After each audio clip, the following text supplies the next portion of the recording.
Hello everyone, আবারও হাজির হয়ে গেলাম তোমাদের জন্য একদম নতুন একটা ড্রামা নিয়ে। আশা করি এই ড্রামাটা তোমরা অনেক বেশি এনজয় করবে, কারণ এই ড্রামার স্টোরিটা অনেক বেশি ইন্টারেস্টিং হতে চলেছে। তো ভিডিওটা শুরু করার আগে তোমাদের কাছে একটা অনুরোধ, আমার চ্যানেলটা যদি এখনো সাবস্ক্রাইব করে না থাকো তাহলে এখনই সাবস্ক্রাইব করে দিও, যাতে করে মোটিভেট হয়ে আমি তোমাদের জন্য আরো বেশি বেশি করে নতুন ড্রামা নিয়ে আসতে পারি। তো চলো এবার ভিডিও শুরু করা যাক। এই ড্রামার শুরুতেই আমাদেরকে বলা হয় ৬০০ বছর ধরে যোজনের রাজবংশ কোরিয়ার শাসন করত। অনেক রাজা এসেছে আবার চলেও গিয়েছে, ধীরে ধীরে তাদের শাসনও এখন শেষ হয়ে গিয়েছে। তারা এখন কোরিয়ার এলিট লেয়ারে পড়ে, মানে খুব ধনী পরিবার। সময় বদলেছে, সবকিছুই বদলে গিয়েছে আধুনিক রূপে। তবে এই আধুনিক যুগেও রাজবংশ আছে, তবে তারা এখন রাজদণ্ড নয়, চালায় ক্ষমতা, প্রভাব আর কর্পোরেট সাম্রাজ্য।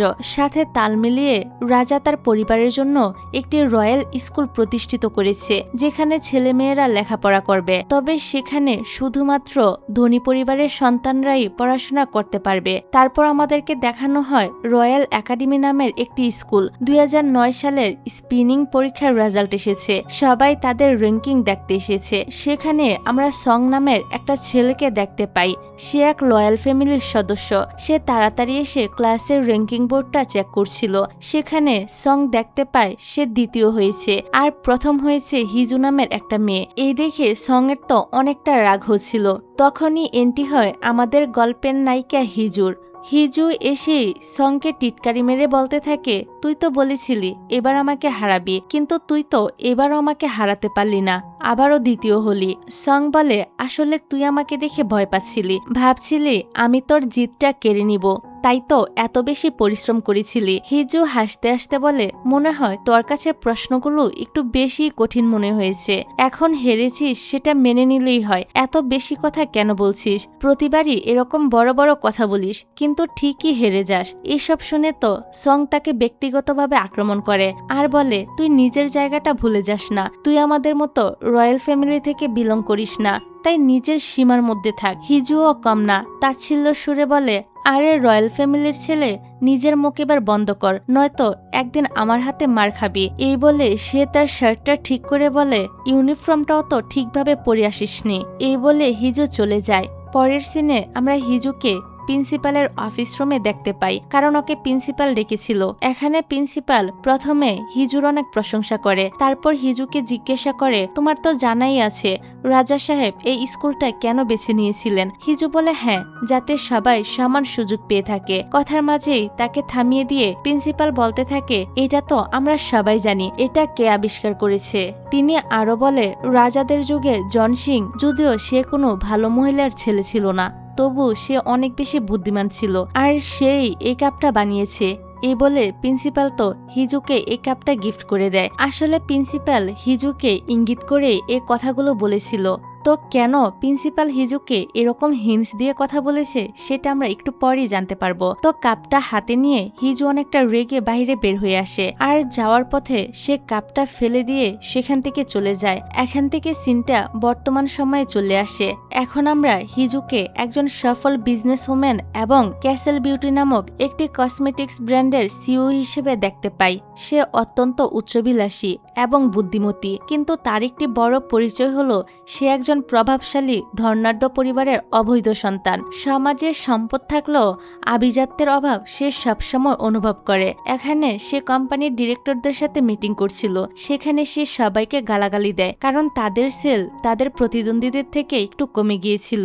এক ডিরেক্টর বলে ওঠে, তবে আমরা এখনো ইন্ডাস্ট্রির লিডার এবং র্যাঙ্কিং নাম্বার 1-এ আছি। অন্যদিকে আমাদের প্রতিদ্বন্দ্বী তো কোম্পানির চিপ ট্রিক্সটা ইউজ করেছে, লঞ্চ ইভেন্টের নামে 50% ছাড় দিয়েছে এবং একজন ফেমাস সেলিব্রিটির সাথে অ্যাড বানিয়ে সবকিছু ভাইরাল করেছে। হিজু বলে, তবে আমরা তাদের কাছে হার মানব না, এখন আমি তাদের নিজেদের খেলায় তাদেরকেই হারাবো। ওই সেলিব্রিটি আমাদের অফার ফিরিয়ে দিয়েছে, তাই তো এখন আমি ওর পুরো গোষ্ঠী খুঁজে বের করব। তার কিছু না কিছু উইক পয়েন্ট তো অবশ্যই খুঁজে পাবো, তারপর ওর সঙ্গে কি করব সেটা তোমরা সবাই দেখো। তারপর হিজু তাদের প্রোডাক্টও অর্ধেক দামে দিয়ে দিতে বলে, যাতে করে সোল্ড আউটের ভয়ে মানুষ আরো বেশি তাড়াতাড়ি করে কিনতে শুরু করে আর তাদের সেলস অনেক গুণ বেড়ে যায়। ডাইরেক্টর বলে, যদি আমরা এমনটা করি তাহলে তো আমাদের লস হয়ে যাবে। হিজু বলে টাকা তো আমার, তাই লস হলে আমার হবে। এখন আমি যা বলেছি তোমরা তাই করো, তোমরা শুধু আমার কথা মতো কাজ করো, বাকিটা আমি দেখে নিচ্ছি। তখনই হিজুর সেক্রেটারি সে এসে বলে, ম্যাম আজ আপনাকে রয়্যাল কিং এর জন্মদিনের সেলিব্রেশনে যেতে হবে, আর সময় মতো ওইখানে পৌঁছানোর জন্য আমাদেরকে এখনই বের হতে হবে। হিজু এবার সবাইকে বলে, আজ আমি প্যালেসে যাচ্ছি, তাই আমি আমার কোম্পানির জন্য অনেক বড় একটা অপরচুনিটি তৈরি করতে যাচ্ছি, তোমরা সবাই এটার জন্য প্রস্তুত থেকো। সবাই জিজ্ঞাসা করে আমাদেরকে কি করতে হবে। হিজু বলে, সব জায়গায় শুধু আমার কোম্পানির নাম আর আমার নাম ছড়িয়ে পড়বে। আর্টিকেল লিখতে হবে এমনভাবে যেমন ক্যাসেল গ্রুপের উত্তরাধিকারীকে রাজা সাহেব তার জন্মদিনের পার্টিতে ইনভাইট করেছে, এইরকম চকচকে হেডলাইন চালাতে থাকবে। এটা বলে সে প্যালেসে যাওয়ার জন্য এখান থেকে বের হয়ে যায়। রাস্তায় তো সেক্রেটারি জিজ্ঞাসা করে, আপনি কি সত্যি ক্যাসেল গ্রুপের উত্তরাধিকারী হতে চান? হিজু বলে, না, কিন্তু বলতে তো আর মানা নেই, তাই আমি বলে দিয়েছি, হয়তো সত্যি হয়েও যেতে পারে। তারপর সিনটা কাট হলে আমাদেরকে রাজপ্রাসাদ দেখানো হয়। আধুনিক যুগের প্রাসাদে তরবারির জায়গায় এখন বন্দুক রয়েছে। রাজকুমার তো গোসল করছিল, দাসীরা দরজার বাহিরে দাঁড়িয়ে তাকে ডাকছিল, কিন্তু তার তো কোনো পাত্তাই পাওয়া যাচ্ছিল না। তখনই রাজপুত্র ইয়ানের সেক্রেটারি এখানে আসে। এই সেক্রেটারির নাম হলো হিয়ন। সে এসে সব দাসীকে এখান থেকে চলে যেতে বলে, আর ইয়ানকে ডাকলে ইয়ান তার ডাকে সাড়া দেয়। তারপর আমাদের রাজপুত্র ইয়ানকে দেখানো হয়, সে তো সারা রাত শিকার করে এখনই ফিরে এসেছে।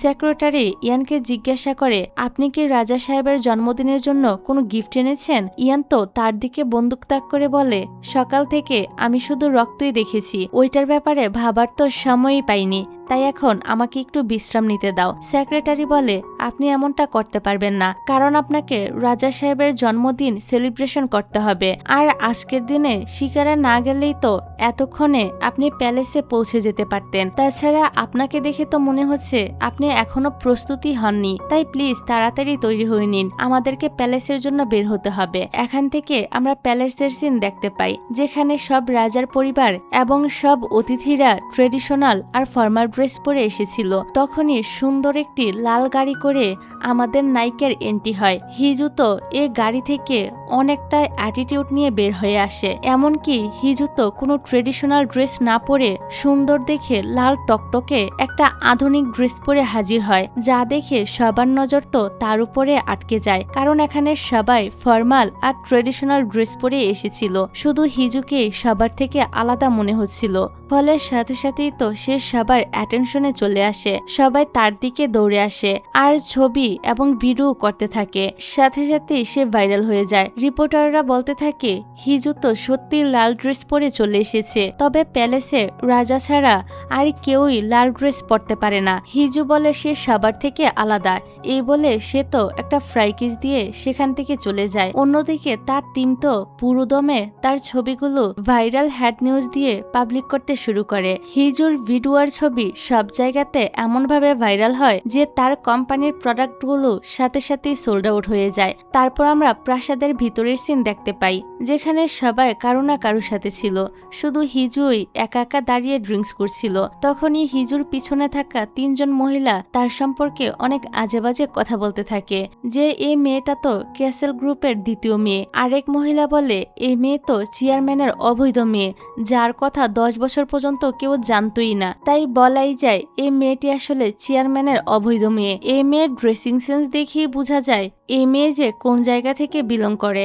একজন অবৈধ মেয়ের কাছ থেকে এর থেকে আর বেশি কি বা আশা করা যায়? এর না আছে কোনো সম্মান, না আছে পরিবারের খেয়াল। এসব শুনে হিজুর তো অনেক বেশি রাগ হয়। সে নিজের ড্রিঙ্কস শেষ করে গ্লাসটা ভেঙে পিছনে ঘুরে তাকায়। এই দেখে মহিলাগুলো তো একটু ভয় পেয়ে যায়।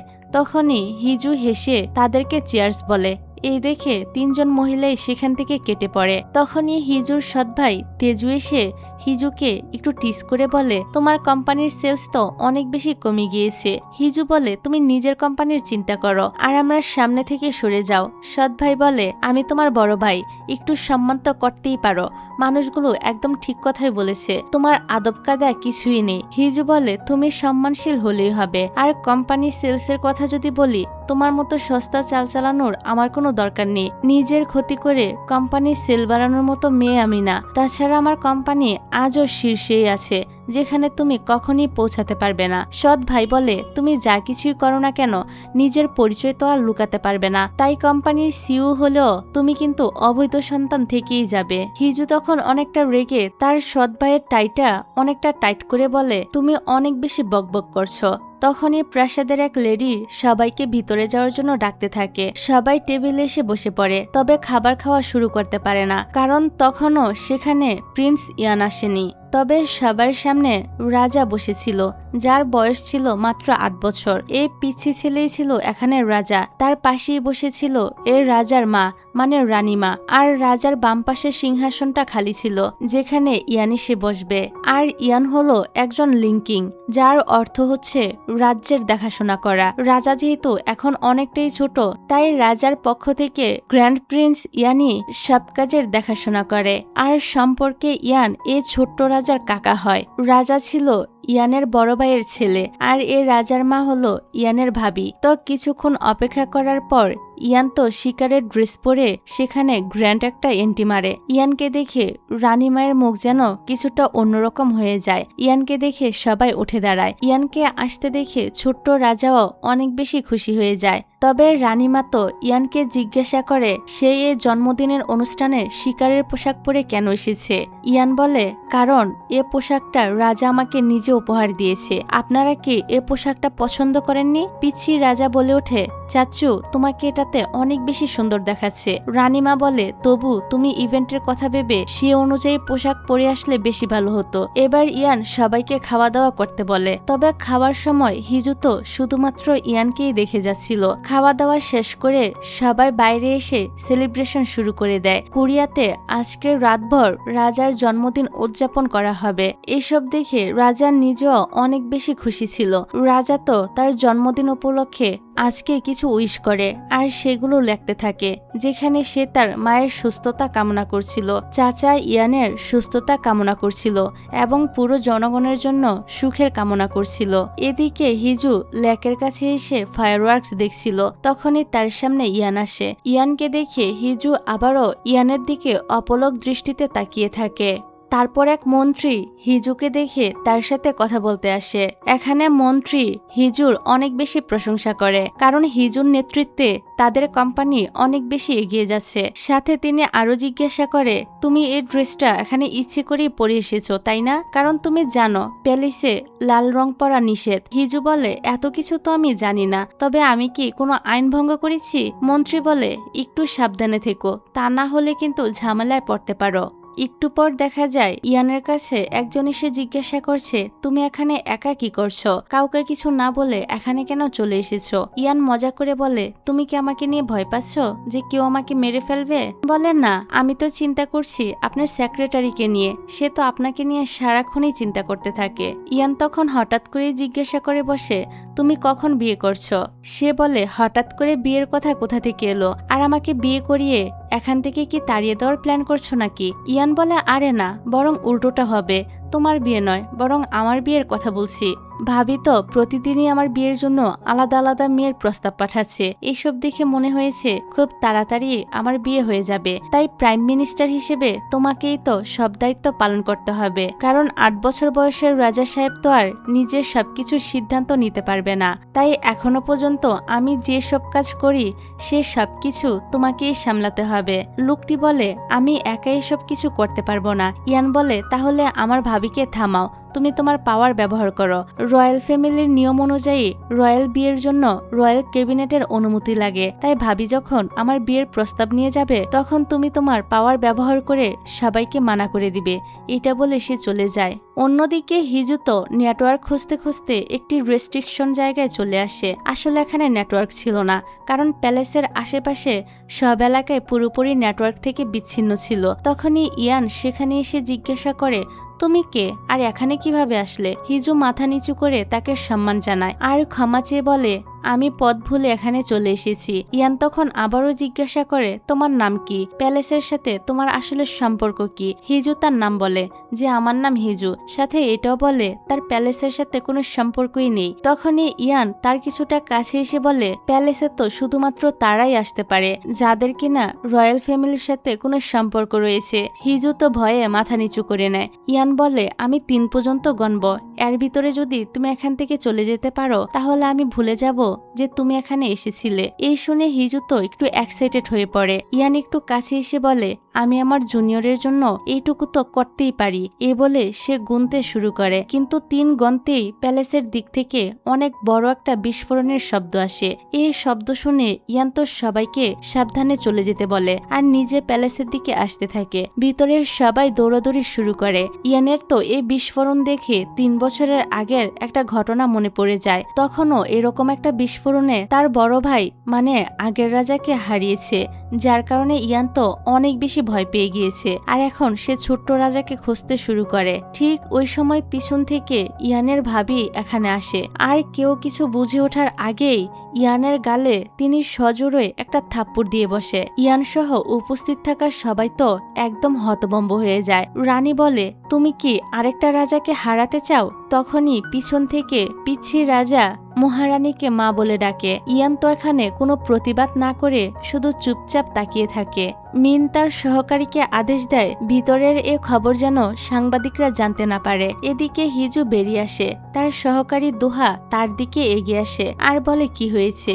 হিজু বলে, ভিতরে আগুন লেগেছে। দোহা তো চিল্লিয়ে বলে, রাজকুমার ইয়ান ঠিক আছে তো? হিজু বলে, তুমি কি ইয়ানের ফ্যান নাকি? এই বলে হিজু গাড়িতে উঠে বসে। অন্যদিকে সকল নিউজ চ্যানেলে প্রাসাদের আগুনের খবর প্রচার হচ্ছিল। দোহা তো হিজুকে বলে, রাজকুমার ইয়ান কি তোমাকে হয়রানি করেছে? হিজু বলে, আমাকে হয়রানি করবে এমন সাহস কার আছে? দোহা বলে, তাহলে তুমি ইয়ানকে এত অপছন্দ কেন করো? তখন হিজুর মনে পড়ে যে যখন সে স্কুলে পড়তো তখন সে তীর নিয়ে মাঠে প্র্যাকটিস করছিল। তো রাতের বেলা সে লুকিয়ে যখন তীর ছুটতে থাকে তখনই সব লাইট একসাথে জ্বলে ওঠে। হিজু পিছনে তাকিয়ে ইয়ানকে দেখতে পায়। তাকে দেখে পালিয়ে যেতে চাইলে ইয়ান জানায় পালিয়ে গেল তাকে শাস্তি পেতেই হবে। ইয়ান এগিয়ে আসে আর তার নাম এবং ক্লাস সম্পর্কে জানতে চায়। হিজু সবকিছু বলে। ইয়ান বলে, এত রাতে তীর প্র্যাকটিস করা তো ঠিক না, এটা অপরাধ, এই জন্য তোমার কাছ থেকে পয়েন্ট কেটে নেওয়া হবে। হিজু বলে, আমি মোটেও অপরাধ করিনি, কয়েকদিন পরেই তীরন্দাজ অনুষ্ঠান, আমার এখনো প্র্যাকটিস করা বাকি আছে, তাই আমি এসেছি এখানে প্র্যাকটিস করতে। তাছাড়া আমি এই চাবি সং এর কাছ থেকে চুরি করেছি, সে এটা নিয়ে অনেক বড়াই করত, সেও তো স্টুডেন্ট, তবে তার কাছে কেন এই চাবি থাকবে? তাছাড়া আমি যে অন্যায় করেছি তুমিও এই একই অন্যায় করেছো। ইয়ান তখন তার নথিপত্র বের করে হিজুকে দেখায়। হিজু বলে, তুমি এটা কিভাবে পেলে? আমরা চাইলে তো দিত না, তুমি এত সহজে কোথা থেকে পেলে? তারপর দুজনে কিছুক্ষণ কথা কাটাকাটি করে আর সেখান থেকে চলে যায়। এরপর থেকেই হিজু ইয়ানকে পছন্দ করে না। এখান থেকে সিন কাট হলে দেখা যায় ইয়ান কিছু লিখছে। তখন রানী তার কাছে আসে। রানী অনেকক্ষণ কোনো কথা ছাড়াই বসে থাকে। ইয়ান জানতে চায়, কি বলতে এসেছেন বলেন। রানী বলে, আসলে গতকালের ঘটনার জন্য আমি ক্ষমা চাইতে এসেছি। ইয়ান বলে, ক্ষমা চাইতে হবে না, আমি কিছু মনে করিনি। রানী বলে, গতকাল রাতে বিস্ফোরণ দেখে আমি হুঁশে ছিলাম না, আমার মনে হচ্ছিল রাজাকে নিয়ে কেউই চিন্তা করে না। 3 বছর আগে রাজা মানে তোমার ভাইও আগুনে পুড়ে মারা গিয়েছিল, এখন আবার একই ঘটনা ঘটাতে আমি তো অনেক বেশি ভয় পেয়ে গিয়েছিলাম। ইয়ান চুপ করে তার ভাবির কথাগুলো শুনছিল। রানী আরো বলে, সবাই তো শুধু আপনাকে শ্রদ্ধা করে, আপনার বিশ্বাস আর বুদ্ধিমত্তা দেখে অন্য সবাই আমাদের বিনিয়োগ করে। ছোট্ট রাজাকে নিয়ে তো কারোর কোনো চিন্তাই নেই। এক কাজ করুন, আপনি রাজার মুকুটটি নিয়ে নেন। ইয়ানের তখন ছোটবেলার স্মৃতি মনে পড়ে যায়। সে পরীক্ষায় একবার 100 নাম্বার পেয়ে খুশিতে তার বাবাকে দেখাতে আসে, কিন্তু তার বাবা খুশি তো হয়ই না, উল্টো রাগান্বিত কণ্ঠে বলতে থাকে, এসব তুচ্ছ বিষয়ে এত খুশি হওয়ার কিছুই নেই। আজ থেকে আমি তোমার নতুন উপাধি দিলাম, তুমি হলে গ্র্যান্ড প্রিন্স। ক্রাউন প্রিন্সের রাস্তায় কখনই বাধা হবে না। ইয়ান বড় হওয়ার পরেও মহারাজা তাকে একই কথা বলেছিল আর তাকে সবসময় ক্রাউন প্রিন্সের বাধা হতে নিষেধ করে। এখান থেকে সিন আবারও বর্তমানে চলে আসে। ইয়ান রানীকে বলে, আপনি কি চান? রানী বলে, আমি চাই তুমি ছোট্ট রাজার পাশে সবসময় থাকো। ইয়ান বলে, সেটা তো আমি এখনো আছি। রানী বলে, এভাবে না, তুমি আমার পছন্দের মেয়েকে বিয়ে করবে, তারপর আমাদের অনুগত থাকবে। আর এই সিনটা এখানে কাট হয়ে যায়। পরের সিনে আমরা হিজু আর তার বাবাকে একসঙ্গে কথা বলতে দেখি। তার বাবা তো তাকে বিয়ের কথা বলছিল। হিজু বলে, আমি এমন কাউকে বিয়ে করতে চাই না যে পদে আমার থেকেও ছোট। আমি একটা কোম্পানির সিইও। আমার এমন কাউকে লাগবে যে আমার মতো মর্যাদাবান। তখনই সেখানে তার সৎ ভাই আর সৎ ভাইয়ের ওয়াইফ চলে আসে। তেজু এসে তো হিজুকে বলতে থাকে, আমরা তোমার বিয়ের অনেক চেষ্টা করেছি, সব পাত্রই তো এগিয়ে আসে, কিন্তু তোমার বিস্তারিত শোনার পর কেউই তো আর তোমাকে বিয়ে করতে রাজি হয় না, তাই তো নিচু স্তরের ছেলেকে দেখতে হচ্ছে। তাদের কথা শুনে হিজু বুঝতে পারে এ সবকিছুর পিছনে তেজু আর তার বউরই পরিকল্পনা রয়েছে। হিজু অনেকটা রেগে যায় আর বলে, বুঝতে পারছি এসব কিছুর পিছনে তোমাদেরই হাত রয়েছে, আমার তোমাদের মতামত চাই না। তখন হিজুর বাবা তাকে থামতে বলে। উনি হিজুকে বলে, তুমি কি বিয়ে করতে চাও না? হিজু বলে, আমি অবশ্যই বিয়ে করতে চাই, কিন্তু আমার চেয়ে নিচু কোনো ছেলেকে না। আমার সাথে সৎ থাকুন বাবা, উত্তরাধিকারী থেকে বঞ্চিত করার জন্য আমার সাথে এমনটা করবেন না। প্রথমে তো অবৈধ সন্তানের ট্যাগ দিয়েছেন, তার উপর এমন একটা গাধা ভাই আমার কপালে জুটেছে, এখন আবার অযোগ্য একটা স্বামী ঝুলিয়ে দিতে চাইছেন। এরকম আরো অনেকগুলো কথা বলে সে তো এখান থেকে চলে যায়। এদিকে ইয়ানের সেক্রেটারি যখন শুনতে পায় রাজকুমার বিয়ে করবে, সে তো অনেকটা অবাক হয়ে যায় আর বলে, আপনি এত বাধ্য হলেন কবে? এতদিন রানী তো আপনার বিয়ের বিরুদ্ধেই ছিল, আর এখন কিনা সে চায় আপনি তার পছন্দ মতো বিয়ে করুন। ব্যাপারটা কেমন হয়ে গেল না? ইয়ান তো আর কিছুই বলে না। অন্যদিকে হিজু তার অফিসে আসে।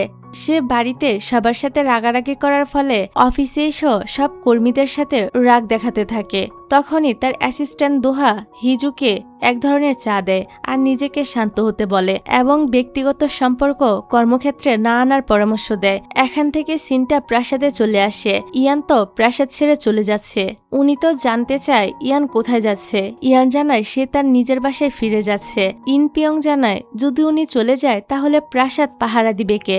রাজার যদি কোনো বিপদ হয়? ইয়ান বলে, আমি তো ভেবেছিলাম আমি চলে গেলে আপনি আমাকে স্বাগত জানাবেন, এখন তো দেখছি উল্টো কথা বলছেন। যাই হোক, আপনি ভালো করে রানীর সেবা করুন। এই বলে সে চলে যায়। তারপর তো ইনপিয়ং রানীমার কাছে চলে আসে আর জানতে চায় রানী তাকে কি বলেছে। রানী জানায় ওই দিন সে দেরি করে অনুষ্ঠানে এসেছে, তার উপর আবার শিকারী পোশাক পরে এসেছিল। একই দিনে আবার আগুনও লেগেছে, অথচ একজনও রাজকুমারকে এ নিয়ে কোনো প্রশ্ন করেনি। ইনপিয়ং বলে, জনগণ রাজকুমারকে অনেক বেশি ভালোবাসে, কারণ সে তার বাবা মা এবং ভাই মারা যাওয়ার পর ছোট্ট ভাতিজা সহ মুকুট রক্ষা করে যাচ্ছে। সবাই তো তার পক্ষে। রানী বলে, এটাই তো সমস্যা। রাজা আজকে ছোট্ট বলে এই সুযোগটা কাজে লাগিয়ে ইয়ান তো সবার চোখের মনি হয়ে উঠেছে। ইনপিয়ং বলে, এত চিন্তা করবেন না, দেখা যাক কি করা যায়। এর পরের সিনে আমরা হিজুকে দেখি। সে ল্যাপটপে একের পর এক পাত্রের বায়োডাটা দেখছিল, কিন্তু কোনো পাত্রকেই তার পছন্দ হয় না। তার কাছে মনে হয় তাদের কারোর সাথে তার যায় না, কারণ এদের না আছে টাকা, না আছে চেহারা, তার উপর কোনো নামডাকও নেই। হিজু তার সহকারীকে বলে স্মার্ট দেখে রাজনীতিবিদ একটা ছেলে দেখতে, কিন্তু সহকারী জানায় রাজনীতিবিদরা ব্যবসায়ী পছন্দ করে না। হিজু বিরক্ত হয়ে বলে, আমি শুধুমাত্র আমার সাথে মানানসই এমন একজনকেই চাই, এর থেকে তো বেশি কিছু চাই না। আমি তো আর রাজপরিবারের কাউকে বিয়ে করতে চাচ্ছি না। এটা বলেই তার মাথায় তো একটা আইডিয়া চলে আসে। এদিকে ইয়ান ছবি আঁকছিল, তখনই সেখানে অ্যাসিস্ট্যান্ট হিউন আসে আর নিউজ দেখে বলে, আমি আপনাকে বলেছিলাম প্রাসাদের পোশাক পরে যান, কিন্তু আপনি আমার কথা শুনেননি। এখন তো আপনাকে নিয়ে সব রকম সমালোচনা হচ্ছে। ইয়ান বলে, আমার নাম নিলেই তো তাদের নিউজ ট্রেন্ডিং হয়ে যায়, তাই আমার নাম নেয়, এটা নিয়ে এত বেশি চিন্তা করতে হবে না। অন্যদিকে হিজুর সব স্টাফরাও ইয়ানের নিউজই দেখছিল। আসলে সবাই ইয়ানকে অনেক বেশি পছন্দ করত, কারণ ইয়ান দেখতে যেমন হ্যান্ডসাম তেমনই তার বুদ্ধিমত্তা এবং ব্যক্তিত্বের সবাই ফ্যান হয়ে যায়। হিজু তো নিজেও ইয়ানের নিউজগুলো দেখছিল। তখনই দোহা আসে। হিজু বলে, ইয়ান কি সুন্দর, তাই না? হিজুর মুখে ইয়ানের প্রশংসা শুনে দুহা তো অনেকটাই অবাক হয়। এবার হিজু তো দুহাকে বলেই ফেলে যে সে ইয়ানকে বিয়ে করতে চায়, কিন্তু দুহা বলে এটা অসম্ভব। হিজু বলে, কেন? আমি কি রূপে গুণে কোনো মেয়ের থেকে কম নাকি? দুহা বলে, আপনি আমাকে ছাড়া এই কথা আর কাউকে বলেননি তো? হিজু বলে, না, কিন্তু কেন? দুহা বলে, এই কথা বলেও আপনি কাউকে বলবেন না, কারণ ইয়ানের জন্য কোরিয়ার সব মেয়েরাই পাগল। হিজু বলে, কিন্তু আমি তো দেখা করার করার আবেদন জমা দিয়ে দিয়েছি। এদিকে ইয়ানকে তো তার অ্যাসিস্ট্যান্ট বলে দেখা করার আবেদনে হিজুও আবেদন জানিয়েছে। ইয়ান বলে কোন হিজু? অ্যাসিস্ট্যান্ট বলে ক্যাসেল গ্রুপের বিউটি কোম্পানির সিইও। আমরা কি তার সাথে দেখা করব? ইয়ান বলে না, ক্যান্সেল করে দাও। এবার প্রত্যাখ্যান দেখে হিজু তো অবাক হয়ে যায়। দুহা বলে তার সাথে দেখা করা এতটাও সহজ না। হিজু বলে আমি কি সহজ নাকি?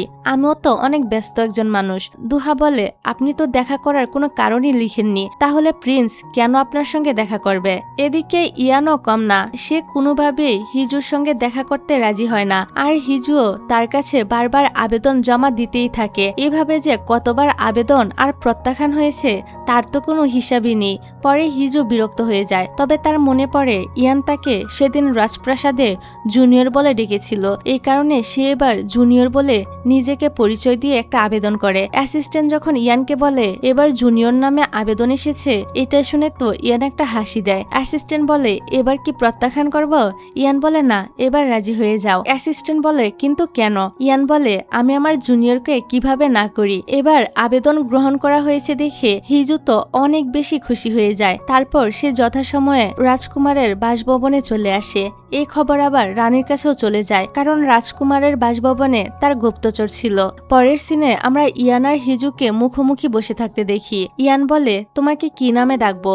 তুমি তো এ পর্যন্ত অনেক নামই ব্যবহার করেছ। হিজু বলে আমি শিওর ছিলাম না তুমি আমার কোন নামটা পছন্দ করবে, তাই তো এতগুলো নাম দিয়ে আবেদন করেছি। ইয়ান বলে আমার সাথে দেখা করার জন্য এত পরিশ্রম কেন করেছ? হিজু তার ব্যাগ থেকে একটা লাল খাম বের করে দেয় আর বলে আমি প্রস্তাব দিতে চেয়েছিলাম, চলো আমরা বিয়ে করে নেই। ইয়ান তো হঠাৎ করে হিজুর মুখে এই কথা শুনে একদম টাসকি খেয়ে যায় আর হিজুর দিকে অপলক দৃষ্টিতে তাকিয়ে থাকে। আর এরকম একটা সিনের মধ্য দিয়ে এই ড্রামার প্রথম পর্বটা এখানেই শেষ হয়ে যায়। তো দ্বিতীয় পর্বটা দেখার জন্য অবশ্যই বেশি বেশি কমেন্ট করতে হবে আর আমাকে জানাতে হবে প্রথম পর্বটা কেমন লেগেছে। তো আজকের ভিডিওটা এখানেই শেষ করছি। আল্লাহ হাফেজ।